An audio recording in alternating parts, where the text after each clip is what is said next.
The story begins with Lena sitting in an interrogation room. She is alone at first, wearing a plain hospital gown, looking exhausted. Her skin looks pale, and she seems shaken, as if she has been through something impossible to describe. Outside the glass, men in protective suits observe her carefully. They are afraid of her, even though she looks harmless. A scientist questions her. He asks what happened inside the shimmer, the strange zone that no one ever returned from. She does not answer right away. She looks down at the table, lost in thought. The entire story begins as she remembers everything that led her here. The memory starts before the expedition. Lena is at home, living quietly as a biology professor.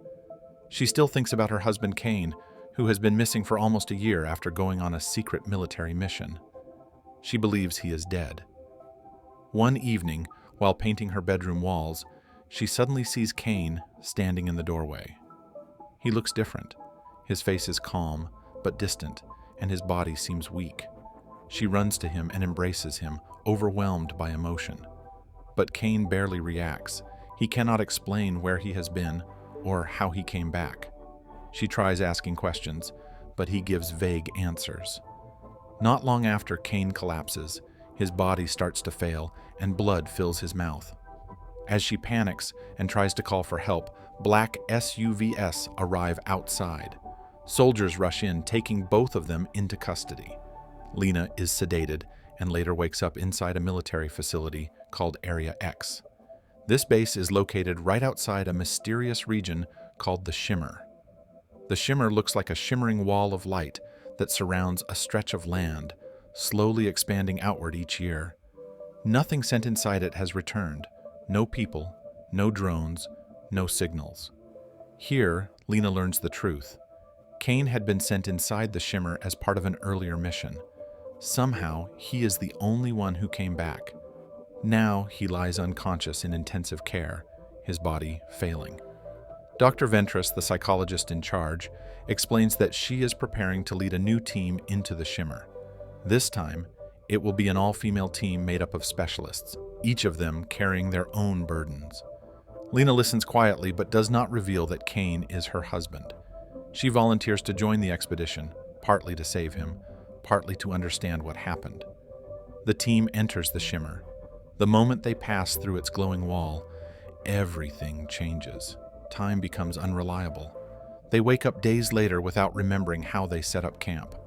Their rations show they have already been there for several days. Confused but determined, they keep moving deeper.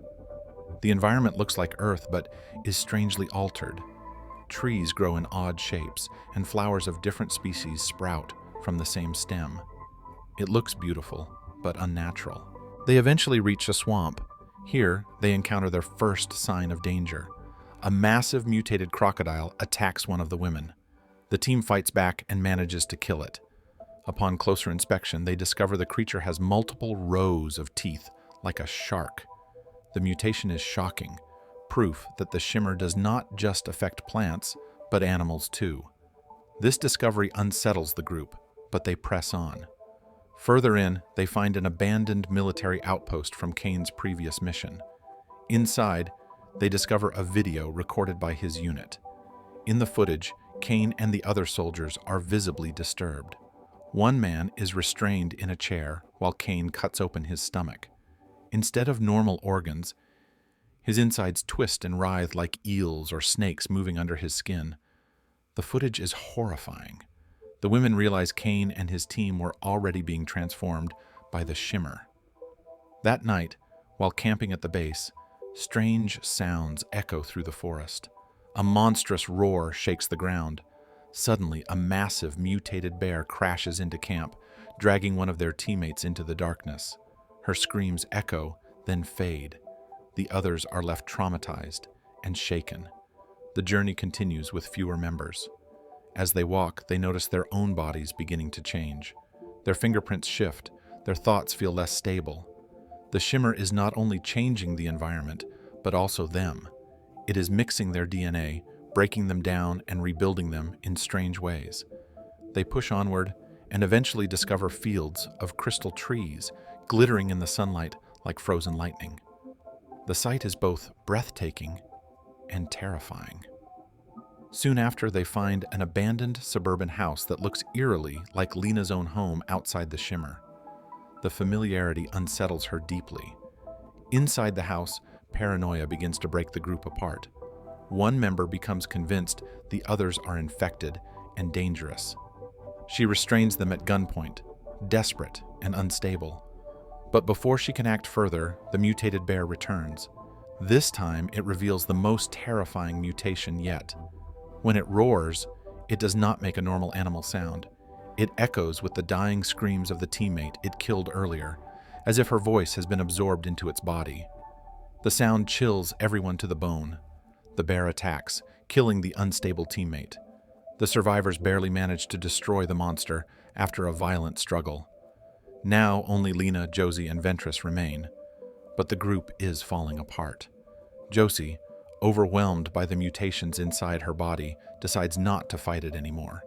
She walks calmly into a field of plants and allows the shimmer to transform her.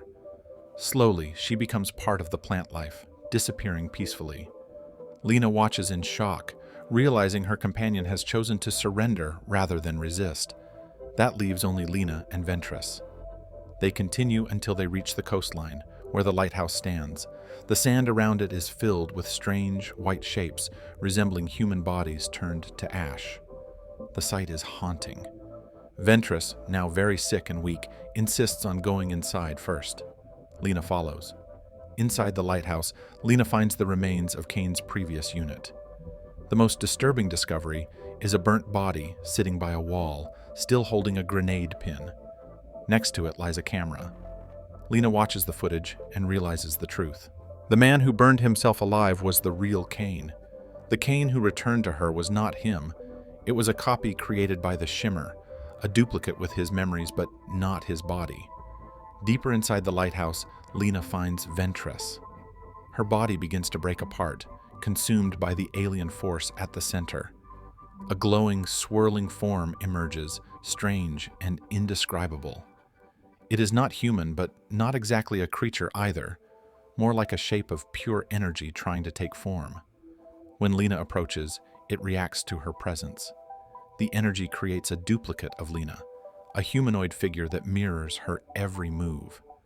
At first, it is clumsy, copying her motions slowly, but as it adapts, it becomes faster, stronger, and more exact. Every movement Lena makes, the figure makes too, trapping her in a dance with her own reflection. She tries to fight it, but it matches her strength. The struggle becomes overwhelming. Finally, Lena uses a trick. She pulls a grenade from Kane's old gear, places it in the copy's hands, and lets it mirror her actions. When the pin is pulled, she dives away. The explosion consumes the copy, setting the alien force ablaze. Fire spreads through the lighthouse, and the shimmer collapses.